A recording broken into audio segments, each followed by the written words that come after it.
अस्सलाम वालेकुम 10th class. उम्मीद है आप सब घर में खैरियत से होंगे। बेटा मेरा नाम फरहान अहमद है। 10th physics chapter number 11 sound. आज का हमारा लेक्चर नंबर 8 है जिसमें हम लोगों ने एक्सरसाइज के न्यूमेरिकल्स करने हैं। बेटा ज़्यादातर न्यूमेरिकल्स इसमें कॉमन है, तो जो न्यूमेरिकल्स कॉमन है उसके लिए उसमें से जो एक न्यूमेरिकल है वो मैंने आपको करवा दिया है और आपको मैं बता दूंगा कि कौन कौन से आप लोगों ने खुद प्रैक्टिस करनी है। कोई फर्क नहीं है, सिर्फ वैल्यूज का फर्क है, कैलकुलेशन सेम है। जी स्टार्ट करते हैं 11.1। देखिए जी 11.1 में सिचुएशन कुछ ऐसी है कि एक शख्स की गुफ्तगू की जो इंटेंसिटी है, साउंड इंटेंसिटी लेवल, वो उसने गिवन दे दी है 3 × 10⁻⁻⁶ वॉट पर मीटर स्क्वायर। ठीक है, आगे वो ये कहते हैं कि आपने इस इंटेंसिटी लेवल वाले साउंड का साउंड लेवल फाइंड आउट करना है। ठीक है, और ये डेसिबल में कैलकुलेट करना है आपने। अच्छा, ये जो आपको I नॉट की वैल्यू गिवन है ना, इसे हम कहते हैं हिडन डाटा, और ये कांस्टेंट है। ठीक है, ये आपको न्यूमेरिकल में गिवन नहीं होगा। ठीक है, तो I नॉट की वैल्यू आपको यहाँ पर हमने यहाँ पे लगाई है। ठीक है, 10⁻⁻12 वॉट पर मीटर स्क्वायर। साउंड लेवल बेटा आप लोगों ने कैलकुलेट करना है। वेबर-फेचर्स लॉ था, प्रॉपर इसकी कैलकुलेशन आपके टेक्स्ट बुक में एग्जैक्ट तो नहीं है, सिर्फ फार्मूला लिखा हुआ है, लेकिन आपके रेगुलर क्लास के अंदर इसकी डेरिवेशन भी आपको करवा दी जाएगी। वेबर-फेचर्स लॉ, अब ये लॉ है क्या? देखिए जी, अक्सर सवाल पूछा जाता है कि किसी आवाज की इंटेंसिटी और उसके साउंड लेवल के दरमियान में रिलेशन क्या है। ये रिलेशन एक दूसरे के लॉग के डायरेक्टली प्रोपोर्शनल है। ठीक है, और फिर उसके बाद हम लोगों ने लॉग के रूल यूज करके प्रॉपरली कैलकुलेशन की थी। ठीक है, इंटेंसिटी और साउंड का टॉपिक जो है उसके नीचे ही प्रॉपर डेरिवेशंस मौजूद है। चलिए हम टू द पॉइंट काम करते हैं। हमारे पास इक्वेशन है sound level equals to 10 log I divided by I naught. इसे वेबर-फेचर्स लॉ कहते हैं। दोबारा मैं आपको बता रहा हूं, वैल्यूज पुटिंग करेंगे हम यहाँ पे। देखिए जी, sound level as it is आ जाएगा equal to 10 as it is, log as it is आ जाएगा। I की जगह पर हमने ऊपर से देखकर वैल्यूज पुट कर दी, I नॉट की जगह पे 10⁻⁻12 लगा दिया। क्लियर? चलिए 10⁻⁻12 नीचे माइनस का है, ऊपर जाके प्लस का 12 हो जाएगा, बाकी वैल्यूज एज इट इज रहेंगी। अब आप आगे देखिए, बेसिस सेम है तो इनकी पावर्स ऐड हो जाएंगी। 3 × 10⁻⁻6 प्लस 12, ये -6 है और ये 12 है। बेसिस जब सेम हो तो इनकी पावर्स ऐड हो जाती है। कैलकुलेशन से हमारे पास निकल आया 10 log 3 × 10⁻6। 10⁻6 को 3000000 से रिप्रेजेंट किया। अब आपने कैलकुलेटर से 10 log कमांड, log बटन और 3000000 प्रेस करना है, और इक्वल प्रेस करने के बाद आपके पास आंसर आता है sound level equal to 64.8 decibel. ठीक है जी, तो अब आपके पास इस इंटेंसिटी का डेसिबल लेवल आ चुका है। क्लियर? अच्छा, न्यूमेरिकल के दो हिस्से हैं। एक हिस्से में इंटेंसिटी दी गई थी, साउंड लेवल फाइंड आउट करना था। न्यूमेरिकल का जो दूसरा हिस्सा है उसमें आपको साउंड लेवल गिवन है और इंटेंसिटी फाइंड आउट करनी है आपने। ठीक है जी, तो सेम वही फार्मूला अब आपके पास लगेगा। साउंड लेवल 100 डेसिबल गिवन है यहाँ। ठीक है, sound level equal to 10 log I और I नॉट। अब आपने क्या किया बेटा, आपने साउंड लेवल की जगह पे 100 लगा दिया, ऊपर से वैल्यूज देके 10 log as it is, I as it is, 10 की पावर I नॉट की वैल्यू 10 की पावर -12। अच्छा, अब ये 10 इधर मल्टीप्लाई हो रहा है, दूसरी तरफ डिवाइड हो जाएगा, तो ये क्या बन जाएगा? 10 बन जाएगा। जी बेटा गौर से देखें, ये 10 जो इधर मल्टीप्लाई हो रहा है, दूसरी तरफ डिवाइड होने के बाद इस वैल्यू को 10 कर देगा, और log I ओवर 10 की पावर, ये नीचे माइनस का 12 था, ऊपर जाके प्लस का 12 हो जाएगा। अब हमने log को खत्म करना है, तो log को खत्म करने के लिए हमें बोथ साइड पर एंटी log इनवर्स लेना होगा। जी, लेफ्ट साइड पर भी log इनवर्स लिया और राइट साइड पर भी जब हम log इनवर्स लेते हैं तो वो इसके साथ कैंसिल हो जाता है। log inverse 10 equals to I multiply 10 की पावर 12, ये वाला फैक्टर ऐसे आ जाएगा, ये तो कैंसिल हो जाएगा ना एंटी log के साथ, log इनवर्स के साथ। अच्छा, log इनवर्स 10 कैलकुलेटर से आपने कैसे यूज करना है? Shift button, log button and then 10 ठीक है, शिफ्ट log 10 इक्वल, इसके बाद आपके पास आपकी स्क्रीन पर ऊपर स्लाइड के ऊपर आ जाएगा 10 की power 10 equals to I multiply 10 की पावर 12। ये इधर प्लस का 12, यहाँ पर I 10 की पावर 12 यहाँ मल्टीप्लाई और दूसरी तरफ डिवाइड हो जाएगा, और फिर दोबारा कैलकुलेशन के जरिए हम लोगों ने आंसर निकाला 10 की पावर -2 वॉट पर मीटर स्क्वायर। ये बेटा इंटेंसिटी निकल आई है। अच्छा, ये आपकी पावर में लिखी हुई है, आपने इसको डेसिमल में लिखना है, बुक के साथ आंसर मैच करना है। बेटा याद रहे कि बुक का आंसर मैच होगा तब आपको पूरे नंबर मिलने हैं। अगर आपने इसे छोड़ दिया तो आपका एक नंबर कट जाता है। अक्सर स्टूडेंट्स पर बहस करते हैं कि सर ये नंबर क्यों कटता है, ऊपर से भी आंसर ठीक है। जी नहीं, ऐसा नहीं होता, क्योंकि एग्जामिनर को इंस्ट्रक्शन होती है कि जो आंसर जिस डिटेल तक मौजूद है वहीं तक स्टूडेंट्स ने अगर निकाला है तो वहीं तक उसको मार्क्स दिए जाए। तो आपने इसको ज़हन में रखना है और इसकी प्रॉपर कैलकुलेशन से ही, बार बार प्रैक्टिस से ही आपको आइडिया होगा कि आप न्यूमेरिकल ठीक कर रहे हैं। जी अच्छा, अब जो ये 11.1 न्यूमेरिकल था, 11.2 न्यूमेरिकल जो है वो इस न्यूमेरिकल के दूसरे हिस्से जैसा है, बिल्कुल इस पार्ट जैसा है। बेटा याद रहे, यहां पर साउंड लेवल 100 डेसिबल दिया गया है, वहां पर 80 डेसिबल 80 डेसिबल की वैल्यू दी गई है और सेम इसी तरीके से कैलकुलेशन करके बेटा आपने वहां पर आंसर निकालना है खुद ही। ठीक है, इस न्यूमेरिकल को और से देखें, ठीक है, और वीडियो को बार बार देखें ताकि आपको कैलकुलेशन की समझ आए गौर से सुन के। ठीक है, चलिए जी नेक्स्ट न्यूमेरिकल करते हैं 11.3। अच्छा, अब 11.3 में क्या सिचुएशन है, ये इन्होंने क्या किया है, इन्होंने बताया बेटा कि एक आवाज है वो ऑडिबल है या नहीं। मतलब इंसान के लिए ऑडिबल तब होगी जब उसकी फ्रीक्वेंसी 20 हर्ट्ज से ज्यादा हो और 20,000 हर्ट्ज से पहले आए, मतलब इसके दरमियान की जो फ्रीक्वेंसी होगी, ठीक है, इसे हम ऑडिबल फ्रीक्वेंसी रेंज कहेंगे। अब इसके लिए उसने डाटा दे दिया, क्या दिया हमें वेवलेंथ दे दी है सेंटीमीटर्स में, बेटा उसको मीटर में कन्वर्ट कर दिया हमने 0.005 मीटर। सेंटीमीटर को मीटर में कन्वर्ट करने के लिए 100 पर डिवाइड करते हैं। क्लियर, स्पीड उसने कांस्टेंट दे दी है 330 metre per second. f find out करना है, हमारे पास सिंपल इक्वेशन है v = f लैम्डा। यहां से f की वैल्यू को अकेला बचाना है, लैम्डा मल्टीप्लाई है, दूसरी तरफ डिवाइड हो जाएगा। वैल्यूज पुटिंग और कैलकुलेशन के बाद हमारे पास निकला आंसर 6.6 × 10³ हर्ट्ज। जी हां, अगर आप गौर से देखें तो ये जो वैल्यू है ये 20 से 20,000 के दरमियान आती है। तो इसका मतलब ये हुआ कि ये ऑडिबल है, ये काबिल समात आवाज है। आप लिखेंगे yes it is audible sound. जी 11.4 न्यूमेरिकल, ये बहुत इंपॉर्टेंट न्यूमेरिकल है।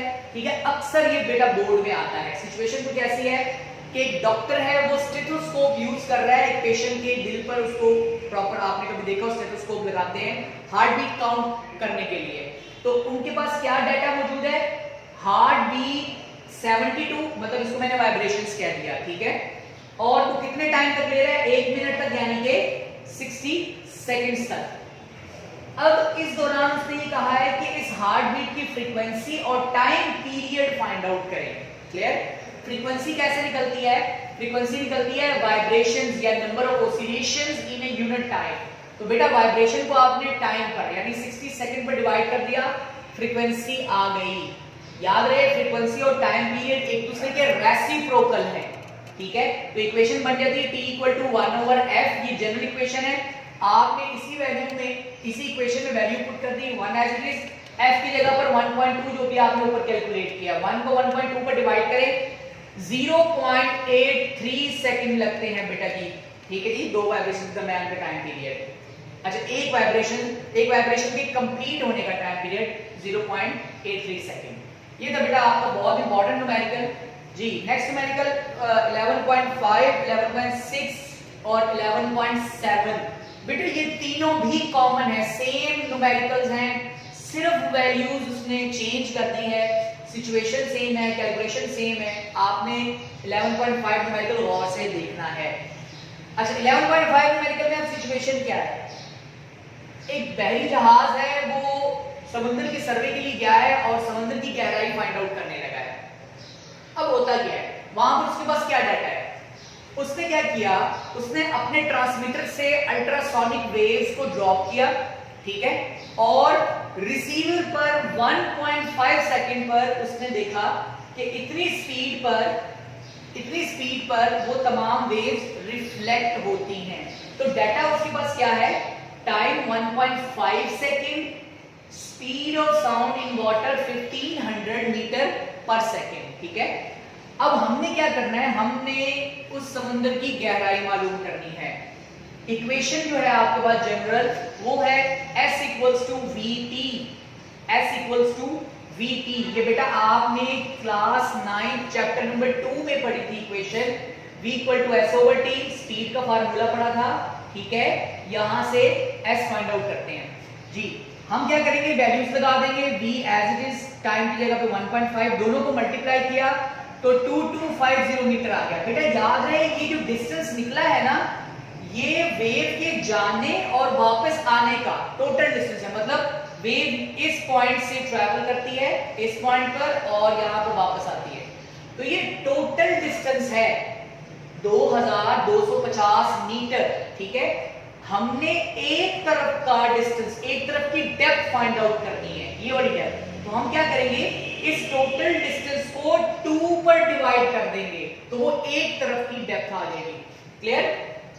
Depth equal to distance divided by 2, 2250 divided by 2, 1125 metre is the depth of the sea. ये बेटा आपका न्यूमेरिकल था 11.5। दोबारा इसके लिए ये वाला हिस्सा देखिएगा वीडियो का, ताकि आपको क्लियर हो कि ये मैंने कैलकुलेशन कैसे की है। खास तौर पर जो मैंने इसकी डिस्कशन की है कि ये जो 2250 मीटर डिस्टेंस आ रहा है, ये टोटल डिस्टेंस है अल्ट्रासाउंड के एमिशन पॉइंट से लेकर रिसीविंग पॉइंट तक, ठीक है। तो हमने एक तरफ का फासला कैलकुलेट करना है। कुछ नोट्स में इसको 2 पर डिवाइड कर दिया गया होगा, वो भी ठीक है। मतलब ये जो टाइम है, ये टोटल उस वेव के आने जाने का टाइम दिया गया। अगर आप इसको 2 पर डिवाइड कर देंगे तो वो एक तरफ का टाइम आ जाएगा बेटा। वैसे भी न्यूमेरिकल ठीक होगा, उस सूरत में आपके पास लीनियर इक्वेशन यहीं पर आंसर आ जाएगा जी। 11.6 और 11.7 बिल्कुल इसी पैटर्न पर मौजूद है। आप उसकी स्टेटमेंट को गौर से पढ़ेंगे और उसका डाटा निकालने के बाद सेम इसी इक्वेशन के जरिए, इसी कैलकुलेशन के जरिए आप आंसर निकालेंगे जी। आखिरी दो न्यूमेरिकल्स रह गए हैं। जैसे मैंने आपको शुरू में बताया था कि audible frequency range 20 hertz to 20,000, ये वाली जो रेंज है इसे हम कहते हैं मिनिमम और इस रेंज को हम कहते हैं मैक्सिमम। क्लियर? अब हमने क्या करना है, हमने किसी स्पेसिफिक स्पीड पर दोनों की वेवलेंथ फाइंड आउट करनी है। हमने ये चेक करना है कि ये जो इस फ्रीक्वेंसी पर वेवलेंथ कितनी होगी, इस फ्रीक्वेंसी पर वेवलेंथ कितनी होगी। तो हमने 2 दफा v equal to f lambda formula लगाना है। डाटा निकाल लें आप। लैम्डा 1 का क्या मतलब हुआ, उस साउंड की फ्रीक्वेंसी उस साउंड का वेवलेंथ जिसकी फ्रीक्वेंसी 20 हर्ट्ज है। लैम्डा 2 f2 20,000 हर्ट्ज की फ्रीक्वेंसी, ठीक है जी, उसका वेवलेंथ। कैलकुलेशन में स्टार्ट करते हैं v equal to f1 lambda 1 equal to v over f1, ठीक है। v ओवर f1, v की जगह 343, f1 20, दोनों को डिवाइड किया 17.5 मीटर, मतलब 17.5 मीटर। ये बहुत बड़ी वेवलेंथ है, ठीक है। अच्छा, इसके बाद दोबारा सेम हमने इक्वेशन लगाई है वही वाली, v equal to f2 lambda 2। चूंकि हमारे पास 2 फ्रीक्वेंसीज हैं, इस वजह से 2 की वैल्यू और 1 की वैल्यू आपको नजर आ रही होगी। सेम वैसे ही हमने वैल्यूज पुटिंग करके कैलकुलेशन की 0.01715 मीटर जी। डेसिमल पॉइंट को फर्स्ट नॉन जीरो डिजिट के बाद हम शिफ्ट करेंगे बुक का आंसर मैच करने के लिए, ठीक है जी। 1 2, तो 2 डिजिट राइट साइड पे बेटा हम लोग मूव कर गए हैं, तो 10 की power -2, 1.7 multiply 10 power -2 metre is the answer for the minimum frequency maximum frequency range के लिए। क्लियर? तो आप देख सकते हैं कि 20 हर्ट्ज की फ्रीक्वेंसी हो तो वहां पर वेवलेंथ 17.5 और 20,000 हर्ट्ज की फ्रीक्वेंसी हो तो वहां पर वेवलेंथ 1.7 मल्टीप्लाई 10 की पावर -2, बहुत ही बारीक वेवलेंथ होती है ये, ठीक है जी। अच्छा, लास्ट न्यूमेरिकल अब आपका